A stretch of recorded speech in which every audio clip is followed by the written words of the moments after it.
திராவிட நாயகர் மாண்புமிகு தமிழ்நாடு முதலமைச்சர் தளபதி அவர்களின் நல்லாசிகளுடன் கழக இளைஞர் அணி செயலாளர் மாண்புமிகு தமிழ்நாடு துணை முதலமைச்சர் நமது நம்பிக்கை நாயகர் திரு உதயநிதி ஸ்டாலின் அவர்கள் தலைமையேற்று சிறப்புரையாற்ற வரும் பிப்ரவரி 22 ஞாயிறு அன்று கோவை கருமத்தம்பட்டியில் நடைபெறும் திமுக இளைஞர் அணி மேற்கு மண்டல நிர்வாகிகள் சந்திப்பிற்கு அனைவரையும் அன்புடன் வரவேற்கும் வி செந்தில் பாலாஜி, கரூர் மாவட்ட கழக செயலாளர்.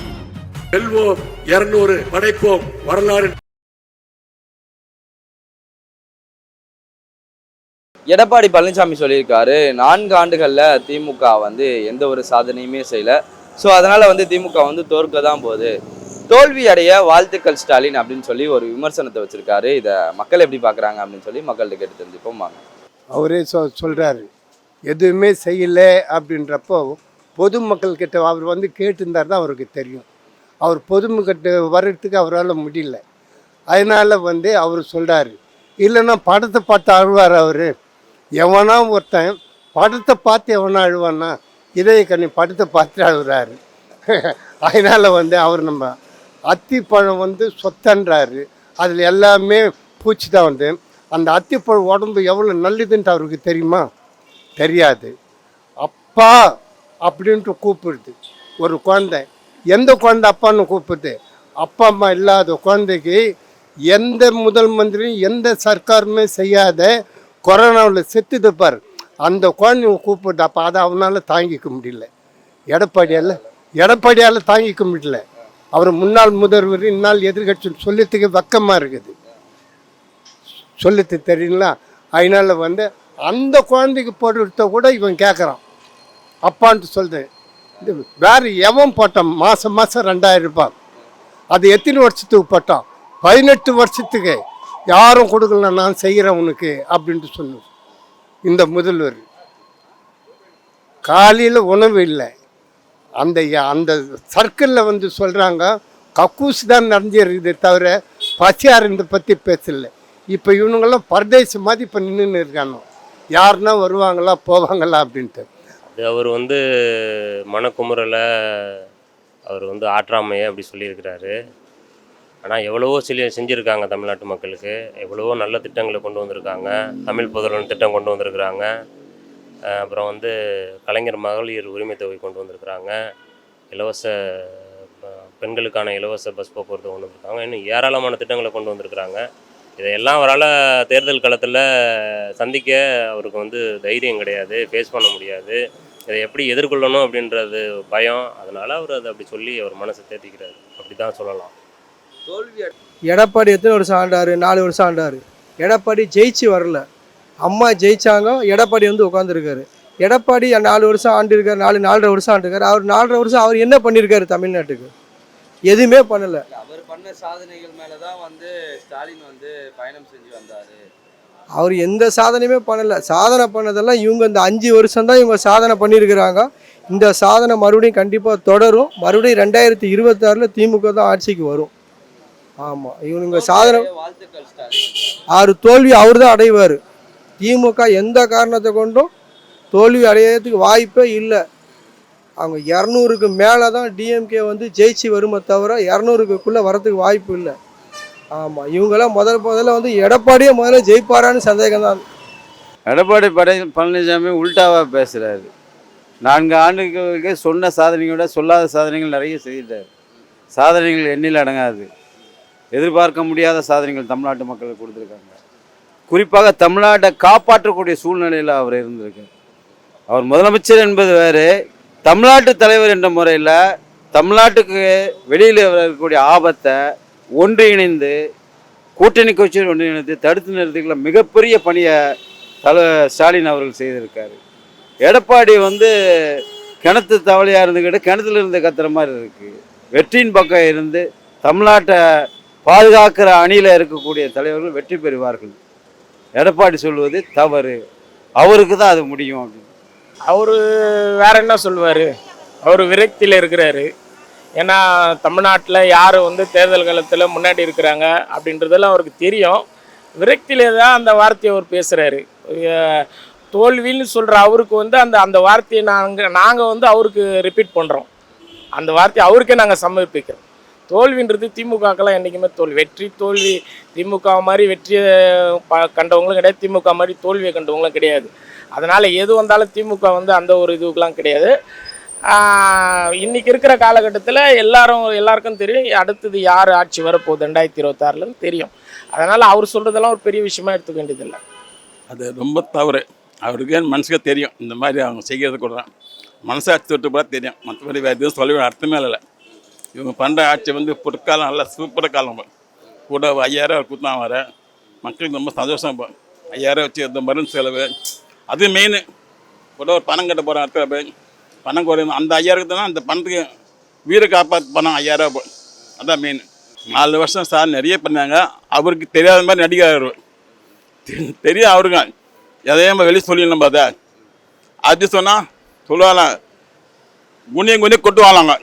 அந்த கதை அவங்க கதையா வேறு ஒன்று விஷயம் ஒன்று நமக்கு கொஞ்சம் ஏறப்பாடு நம்ம எதனா தப்பாக பேசினா இல்லை இல்லை இல்லை சொல்லி அவர் பழக்கமாச்சு இருப்போம். அதான் விஷயம் வேறு ஒன்றும் கிடையாது. அவர் அப்படி தான் சொல்லுவார். அவருடைய சுபாவமே அப்படி தான். காரணம் அவர் ஆட்சியில் பொள்ளாச்சியில் ஒரு சம்பவம் நடந்தது. நிறைய பேர் சுட்டு கொண்டாங்க. அப்போது பத்திரிகையாளர்லாம் கேட்குறாங்க அவரை, இந்த மாதிரி சுட்டு கொண்டாங்களே நீங்கள் அதை பற்றி என்ன? எனக்கு தெரியாது, ஆனால் அவர் தான் முதல்வர், எனக்கு தெரியாது, நானே பத்திரிகையை பார்த்தா தெரிஞ்சுக்குன்னு சொன்னவர். அப்படி தான் அவர் சொல்லுவார். இந்த ஆட்சி 4 ஆண்டுகள் செய்த சாதனை மக்கள் பாராட்டினுக்கிறாங்க. ஏன் 10 மாநிலத்தில் நம்ம காலை உணவு திட்டத்தை இன்றைக்கி செயல்படுத்தினுக்கிறாங்க. அதே மாதிரி கனடா நாட்டில் செயல்படுத்தினுக்கிறாங்க. இன்றைக்கி உலகம் ஃபுல்லாக பாராட்டுகின்ற ஒரு செயல் திட்டத்தில் நம்மளுடைய முதல்வர் மு.க. ஸ்டாலின் அவர்கள் நல்ல செயல் செஞ்சுருக்கிறாரு. இன்னும் கேட்டால் பல 100 ஆண்டுகள் என்ன கேட்டால் அவங்க அப்பா செய்கிறத விட அதிகமாக செய்யக்கூடிய ஒரு நிலை இன்றைக்கி ஏற்பட்டிருக்கு. அவருக்கு செஞ்சும் செய்கிறார், இன்னும் செஞ்சுக்கிட்டே இருக்கிறாரு. இன்னும் செய்யக்கூடிய வாய்ப்பை மக்கள் கொடுத்தாங்கன்னா இதை விட பல மடங்கு அதிகமாக செய்யக்கூடிய வாய்ப்பு இருக்குது. ஆனால் கனவுல வந்து எடப்பாடி சொல்கிறாரு இந்த மாதிரி அவங்க சரியில்லை, 4 ஆண்டுகள் என்ன செய்தான்னு அவரே மனசாட்சி சொல்லிட்டு 4 ஆண்டுகளில் ஒன்றியத்தில் அவங்க விட்டு கொடுத்தா மாதிரி இவங்க விட்டு கொடுத்தாங்களா? 4 ஆண்டில் உதயமின் திட்டத்தை விட்டு கொடுத்துட்டாங்க, அதே மாதிரி நீட்டை விட்டு கொடுத்துட்டாங்க, இந்த மாதிரி நிறைய விட்டு கொடுத்துட்டாங்க. ஏன் வெளி மாநிலத்தில் இருக்கிறவங்க நம்ம மாநிலத்தில் இருக்கிற அரசாங்க வேலையில் சேரலாம்னு சொல்கிற ஒரு திட்டத்துக்கு விட்டு கொடுத்துட்டாங்க. இதெல்லாம் வந்து கையெழுத்து போட்டு அவங்களே விட்டு கொடுத்துட்டு ஏன் சிஏஏ விட்டு கொடுத்துட்டாங்க, ஓட்டு போட்டாங்க, முஸ்லீமுக்கு இதனால் என்ன பாதிப்புன்னு சொன்னவங்க, இதை மாதிரி நிறைய அவங்க. ஆனால் அவர் நினச்சி பார்த்தானா அவருக்கு தான் மைனஸு. ஆனால் அவர் நம்மளை பற்றி குறை சொல்கிறான்னா அவர் இன்னும் அனிமிஷியாக சொல்லுவாங்க தெரியுமா, அந்த நிலையில தான் அவர் இருக்காருன்னு எனக்கு தோணுது. 4 ஆண்டுகளில் சொல்ல முடியாத சில சாதனைகள்லாம் பண்ணியிருக்கார் முதலமைச்சர்.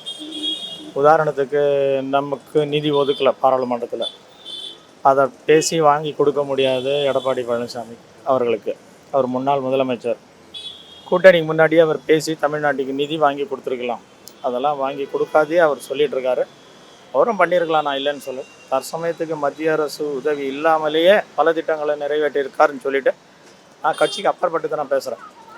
உதாரணத்துக்கு மகளிர் உரிமை தொகை, குடியுரிமை பொருட்கள், ஏழைகளுக்கு வீடு கட்டி கொடுக்கும் திட்டம், அப்புறம் மெட்ரோ ரயில் சாதனை, மத்திய அரசு நிதி ஒதுக்காமலேயே மெட்ரோ ரயிலுடைய சாதனைகள். இப்போது கூடிய விரைவில் பூந்தமல்லியிலேருந்து வடபழனி வரைக்கும் அந்த மெட்ரோ ரயில் வந்து முடிக்க போகிறாங்க.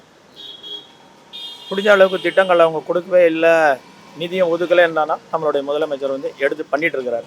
அதை குறை சொல்கிறதுக்குன்னு நிறைய பேர் இருக்கிறாங்க. அதை இந்த காதலை வாங்கி அந்த காதலை விட்டுட வேண்டியது தான். அதை நம்ம பெருசாக எடுத்துக்க தேவையில்லை. அதே மாதிரி ஏழைகளுக்கு உண்டான திட்டங்கள், ஒரு நகர்ப்புற திட்டங்கள், ஏழைகளுக்கு உண்டான வீட்டு வசதி, இது மாதிரி சொல்லிக்கிட்டே போகலாம். சில எவ்வளோ நல்லது பண்ணாலும் அதை ஏதாவது குறை சொல்லிட்டு தான் இருப்பாங்க. இதுக்கு முன்னாடி சில பேர் என்ன சொன்னாங்க, எதுக்கு மகளிர் உரிமை தொகை, எதுக்கு மகளிருக்கு இலவச பஸ்ஸு, அதெல்லாம் சொல்லிகிட்டே போகலாமே.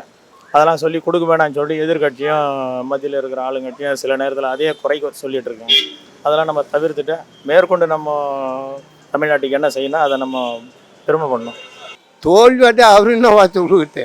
அவர் எத்தனை தேர்தலில் அவர் தோற்றிருக்காரு. நான் அப்போ கூட நாங்கள் வந்து வாழ்த்துக்கள் சொல்லல அவர்.